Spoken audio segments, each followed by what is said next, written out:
कहीं ईशा कश्यप जी ने कहा था कि भावना को भक्ति मिल जाए बहुत है, साधना को शक्ति मिल जाए बहुत है। आज के इस दौर में माहौल में सत्य को अभिव्यक्ति मिल जाए बहुत है। आज सबसे बड़ी बात यह कि साहब फलानी पार्टी के सामने बैठे, उन्हें कैसा लगे? आप किसान की बात कर लो, दिल्ली में बनी है, बुरा मान जाते हैं सामने बैठे हुए। बुरा मत मानना मेरी बात को, मैं नाम लेके बोल रहा हूं। उन्हें मतलब ही नहीं किसान से, उन्हें लेना ही देना नहीं कोई भी। और कहीं आप ऐसे में पढ़ दो कि साहब किसान आत्महत्या कर रहे हैं, क्या कोई मतलब ही नहीं जी, ताली भी नहीं बजाएंगे, बाद में गाएंगे और आपने हमारा कार्यक्रम खराब कर दिया। मुझे अच्छा लगा, भले ही आप संख्या में कम है, लेकिन मुझे लग रहा है देश में यदि आप जैसे जागरूक श्रोता होंगे तो कभी भी अच्छा लिखेंगे और लोग अच्छा सुनने के लिए भी आएंगे। मैं ये आपको भी बधाई देना चाहता हूँ। ओज के इस स्वर के बाद मैं चाहता हूँ कि गीत की तरफ चलें और एक बड़े कवि को आमंत्रित करें। प्रताप भाई की मौजूदगी में मुझे एक अपना मुक्तक याद आ गया। प्रताप आज अचानक बहुत दिनों में शहर या गांव के लोग बैठे, इसलिए एक मुक्तक पढ़ता हूं कि सियासी साजिशें लेकर के सर से पांव तक आए। सुनना चौधरी साहब, सियासी साजिशें लेकर के सर से पांव तक आए, जहर दिल में लिए पीपल की ठंडी छांव तक आए। अभी तक सिर्फ जो महदूद थे शहरों की सीमा तक, हुआ ऐसा कि पहली बार दंगे गांव तक आए। ये गांव तक ले गए दंगों को। थोड़ी तालियां बजा दीजिए, मंच भी थोड़ा जुड़ जाए। जब बातचीत कर रहे हो तो थोड़ा कविता की तरफ ध्यान दें।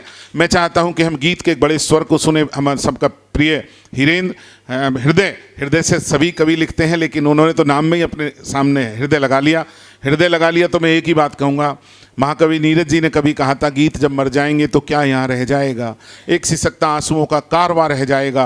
प्यार की धरती अगर बंदूक से बांटी गई, एक मुर्दा शहर अपने दरमियाँ रह जाएगा। आइए गीतों से इस जिंदगी को जीने लायक बना सकें। आप अपनी तालियों से उन्हें आमंत्रित करिए।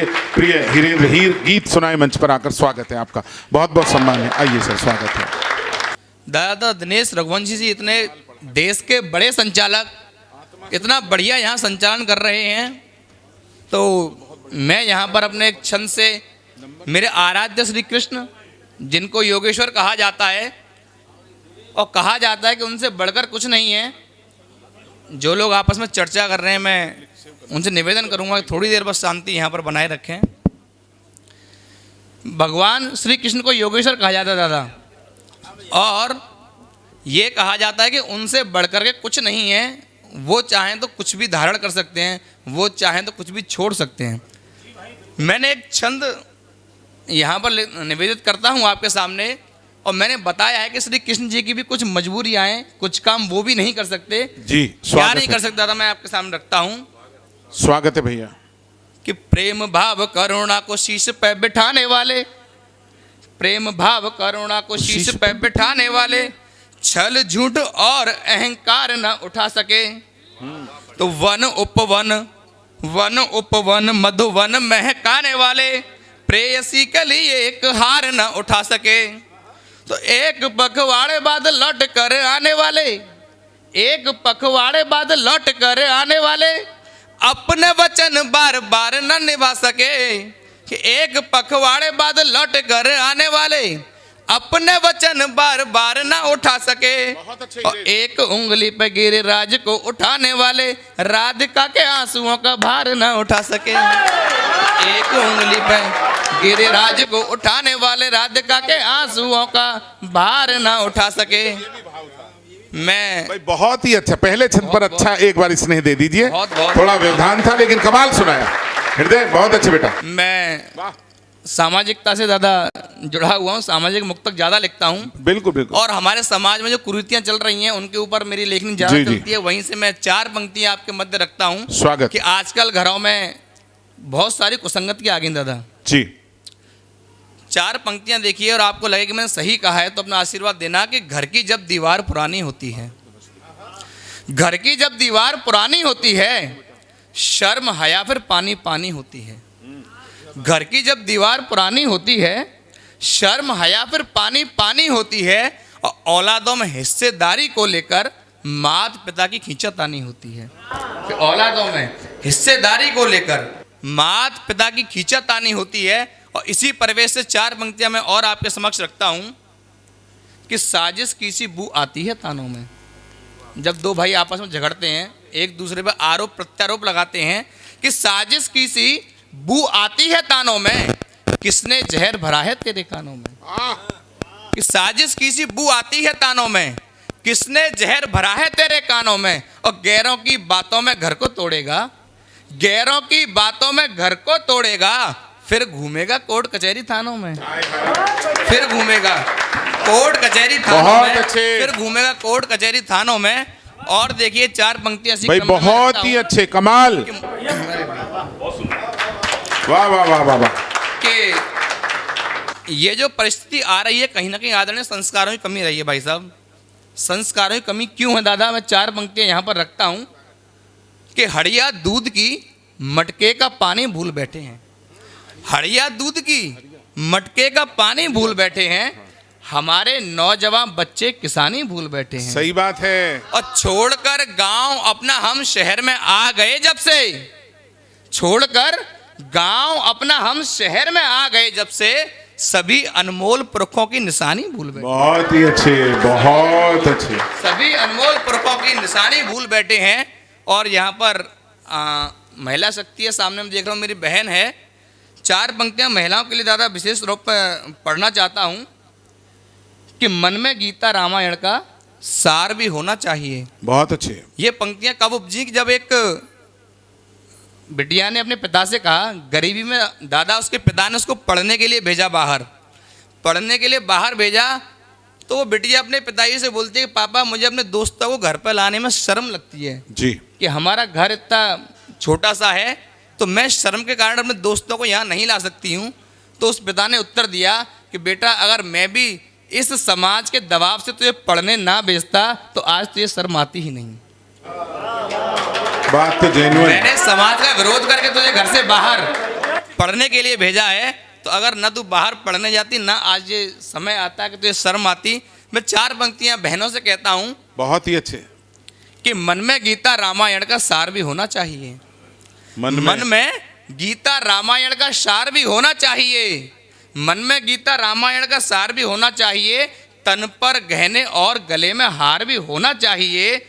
अरे चूड़ी कंगन मेहंदी महावर का तुम बेशक शौक रखो, चूड़ी कंगन मेहंदी महावर का तुम बेशक शौक रखो, मगर तुम्हारे हाथों में तलवार भी होनी चाहिए। बहुत अच्छे।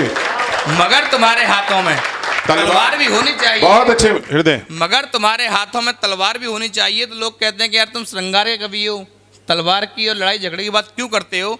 तो 4 पंक्तियां मैं विशेष रूप से रखना चाहता हूँ। सुनील भैया बहुत आशीर्वाद देते हैं पंक्तियों पे कि हमें बेशक आचरण से बुद्ध होना चाहिए। लोग कहते हैं कि भाई आप बुद्ध के रास्ते पर चलिए, अहिंसा को अपनाइए, हिंसा को त्यागिए, कि हमें बेशक आचरण से बुद्ध होना चाहिए परंतु आपदाओं में प्रबुद्ध होना चाहिए। बहुत अच्छे।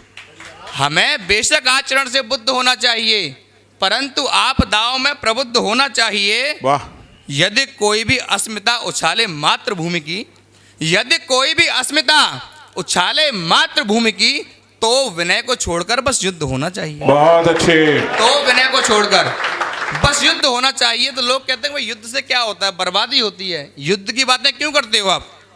तो 4 पंक्तियां उसका उत्तर भी रखता हूं साहब। जी, युद्ध की स्वागत बातें है। क्यों यहाँ पर कह रहा हूँ? दाहिनी तरफ भी आ सकते हैं सर, इधर स्थान थोड़ा ज्यादा जी है। यहाँ पर खाली आप आइए आइए सर, आइए अपना स्थान लीजिए। आइए आइए आइए जी जी। 4 पंक्तियों में आपको बताने की कोशिश करता हूं कि युद्ध क्यों जरूरी है। स्वागत है, स्वागत है।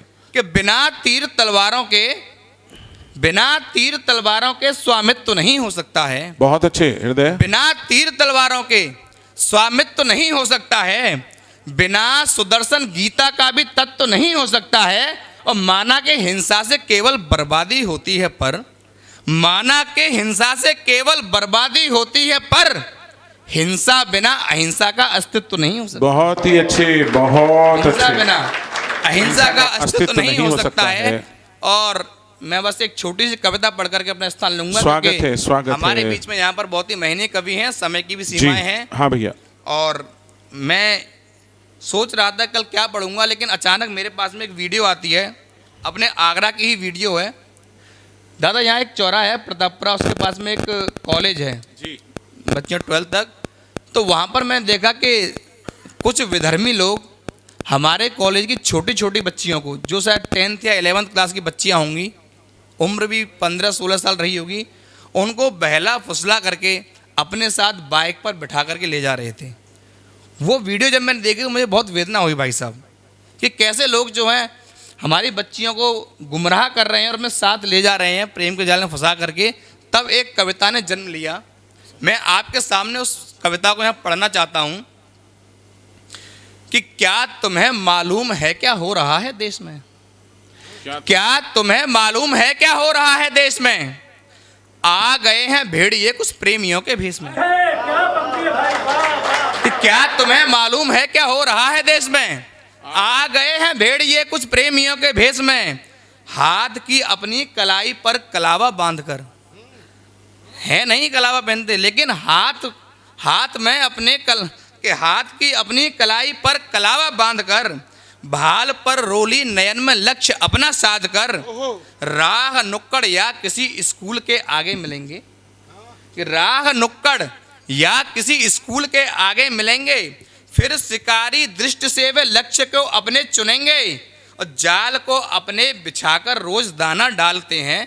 कोई तो चिड़िया फंसेगी, कोई तो चिड़िया फंसेगी, ख्वाब दिल में पालते हैं। कि जाल को अपने बिछाकर रोज दाना डालते हैं, कोई तो चिड़िया फंसेगी, ख्वाब दिल में पालते हैं। लेके महंगी गाड़ियों को वे नशे में झूमते हैं, ना समझ नाबालिगों के रोज पीछे घूमते हैं, और होटलों में लंच करवाते हैं शॉपिंग मॉल में। कैसा प्रलोभन देते हैं कि उनको होटलों में लंच करवाते हैं शॉपिंग मॉल में, और पूरी रात उनकी कट रही है कॉल में, और फिर समय के साथ बढ़ जाता है उनका रोज मिलना। फिर समय के साथ बढ़ जाता है उनका रोज मिलना, लालची आडंबरों से प्रश्न के होठों को सिलना। खुद ही अपनी मान मर्यादा उसे जब सौंपती हैं, खुद ही अपनी मान मर्यादा उसे जब सौंपती हैं, बाप के विश्वास की छाती में खंजर घोंपती हैं। बाप के विश्वास की छाती में खंजर घोंपती हैं। फिर शुरू होता है असली खेल उनकी योजना का। बहुत अच्छे। क्या योजना थी? कि फिर शुरू होता है असली खेल उनकी योजना का। स्वप्न में जो जी रहा था उस परिंदे के फना का, फिर गले के हार थे वो बन रहे फांसी के फंदे, रोज उसकी अस्मिता से खेलते हैं कुछ दरिंदे। बहुत अच्छे। रोज उसकी अस्मिता से खेलते हैं कुछ दरिंदे। कुछ दिनों तक सिलसिला ऐसे ही चलता है वहां, वो बेचारी जानती तक है नहीं कि है कहाँ। सोचना है व्यर्थ वो भगवान से डरते नहीं, सोचना है व्यर्थ वो भगवान से डरते नहीं, वो सगी बेटी बहन पर भी रहम करते नहीं, वो सगी बेटी बहन पर भी रहम करते नहीं। और हड्डियों को तोड़कर जब लूट लेते आन को, हड्डियों को तोड़कर जब लूट लेते आन को, काट कर रखते हैं फ्रिज में डालते हैं स्वान को। हो अथाह सागर मगर एक चीख से पट जाएगा, देखकर हालत कलेजा बाप का फट जाएगा। बहुत अच्छी, बहुत अच्छी। देखकर हालत कलेजा बाप का फट जाएगा, तो स्वर्ण मृग के मोह में यदि दौड़ कर तुम जाओगी। मैं उन बहनों के लिए एक संदेश देना चाहता हूं भाई साहब, कि स्वर्ण मृग के मोह में यदि दौड़ कर तुम जाओगी, जाल में फंसकर नरक की यातना ही पाओगी। इसलिए हरगिज किसी भी लोभ में आना नहीं, बहुत अच्छे। छोड़कर माता पिता को दूर तुम जाना नहीं, बहुत अच्छे। छोड़कर माता पिता को दूर तुम जाना नहीं। अंतिम पंक्ति में विदा देना कि नग्नता और वासना के स्वप्न मत पाला करो। बच्ची आजकल कहती हैं कि हम तो छोटे कपड़े पहनेंगे, पापा आप हमें क्यों रोक रहे हो? तो वहां पे मैं बोलता हूँ नग्नता और वासना के स्वप्न मत पाला करो। तुम बनो झांसी की रानी, रक्त में ज्वाला भरो। तुम बनो झांसी की रानी, रक्त में ज्वाला भरो। जो बुरी नीयत से देखे मार डालो जान से, जो बुरी नीयत से देखे मार डालो जान से। या बनो तुम पद्मिनी, मरना तो स्वाभिमान से। या बनो तुम पद्मिनी, मरना तो स्वाभिमान।